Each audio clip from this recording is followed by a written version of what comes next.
సుమారు 5 రోజుల క్రితము ముతుకూరు మండలం పిడతాపోలు గ్రామం కట్టకిందపల్లి ఒడ్డిపాలెం గ్రామంలో సుమారు 6 లక్షలు క్యాష్ ఇంట్లో నుంచి దొంగతనం చేసి తీసుకొని వెళ్ళిపోవడం జరిగింది. దాని మేరకు కేసు నమోదు చేశాము. అదేవిధంగా సీన్లో కూడా ఎస్ఐ గారు ఇద్దరు, అదేవిధంగా సిబ్బంది అందరూ కూడా పరిశీలించడం జరిగింది.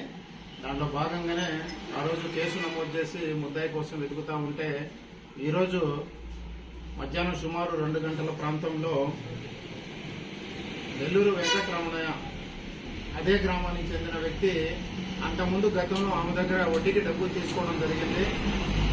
ఆ క్రమంలోనే ఇంట్లో డబ్బులు ఉన్నాయని గమనించి ఆ రోజు ఇంట్లో ఎవరు లేని సమయంలో దొంగతనం చేసి సుమారు 6 లక్షల రూపాయలు ఇంట్లో నుంచి తీసుకొని వెళ్ళిపోవడం జరిగింది. కాబట్టి ముద్దాయిని ఈరోజు 2 గంటల ప్రాంతంలో పట్టుకొని అతని వద్ద నుంచి 6 లక్షల రూపాయలు రికవరీ చేయడం జరిగింది. దీంట్లో ముఖ్యంగా మన ముతుకూరు ఎస్ఐ గారు, అదేవిధంగా పోర్టు ఎస్ఐ శ్రీనివాసరెడ్డి, విశ్వనాథ్ రెడ్డి, అదేవిధంగా రమణ, నాగార్జున కానిస్టేబుల్స్ అందరూ కూడా చక్కగా పనిచేశారు. దాంట్లో భాగంగానే ఎస్పీ గారు అందరికీ కూడా రివార్డ్ రోల్ అందించమని చెప్పడం జరిగింది. కాబట్టి అందరినీ కూడా మనస్ఫూర్తిగా అభినందిస్తున్నాను. Thank you.